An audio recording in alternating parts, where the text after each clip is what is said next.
Hello, Namaste, and welcome to a new video in which I'm going to speak to you about this wonderful idea of doing something every day for a year, my 365 days of dance improvisation, how it's something you can apply for everything, yoga, meditation, anything you want to do with your life. Let's go!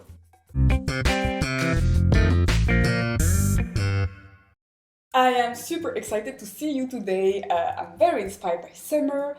As you can see, the videos are a little bit different, but hey, I just do what I want. It's my channel.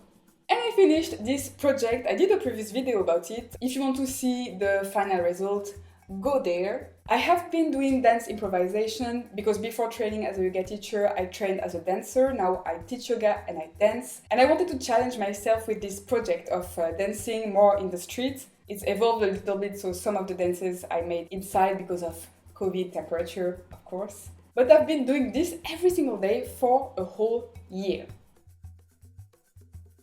There is a bit of a trend to set goals and to do things every day. It can put a lot of pressure on yourself, but it can also be quite fun. I really like challenges, and for me it's been very interesting because it's a little bit like starting a meditation practice or starting a new thing that you want to do. Some days you're gonna be super excited, especially at the beginning, or like, yeah, I can do it, I'm going to break everything. And some days you're like, why did I do a challenge like this? You feel tired, you're not sure about it, you don't understand why you started to do something like this. Now I'm telling you, especially now that it's finished, that I don't have to do it anymore. It's been so interesting. It's really nourished my dance practice, and I think it can nourish you for any sort of practice that you want to do. And there is really something about setting goals on a long duration like this. I had to be gentle with myself, and I think it's the same if you do yoga or meditation, which means some days I would dance a lot and record 15 seconds and that was it. Some days I would dance for 15 seconds and then it would be something like, I am dancing right now, I really don't want to do this, I feel shit about myself. And that was all I could do for that day, but that's it. That's what I'm giving to you. And also with meditation, if you set a goal like this, if you want to challenge yourself, allow yourself to meditate for 30 seconds, if that's all you can do during that day.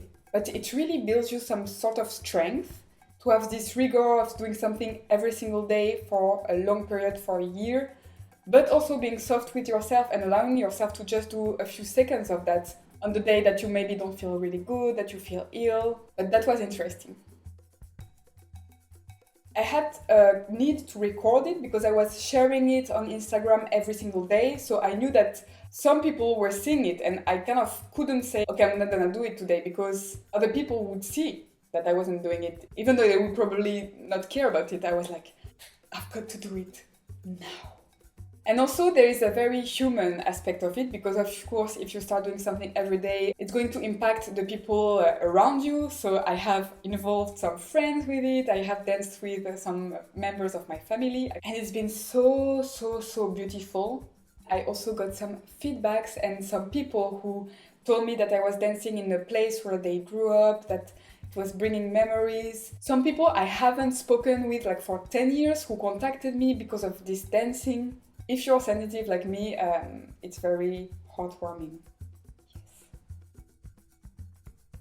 And as I was doing this dance practice, of course there is some sense of improvement because you get a bit better. The improvement is not linear, okay? So sometimes I feel like, oh, it's better, and then I feel very frustrated that I'm dancing all the same, that I'm really not a good dancer, and then suddenly it gets better because of this frustration, you just do whatever, and then the dance becomes better.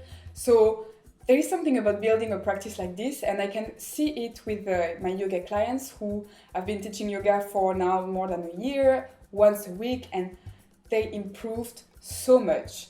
But the improvement wasn't from one session to the other. It's really something that's been built, and then it goes like this, like wow. So I want to encourage you, if you start something, if you start a practice, it might take a bit of time to improve, but if you stay with it, and it's difficult, when it's hard, you just stay with it, then it can explode. Yeah. So that was very intuitive. I wish you a beautiful day and see you very soon for a new video. Hopefully a bit more of moving yoga. Thank you for watching this. See you soon. Namaste.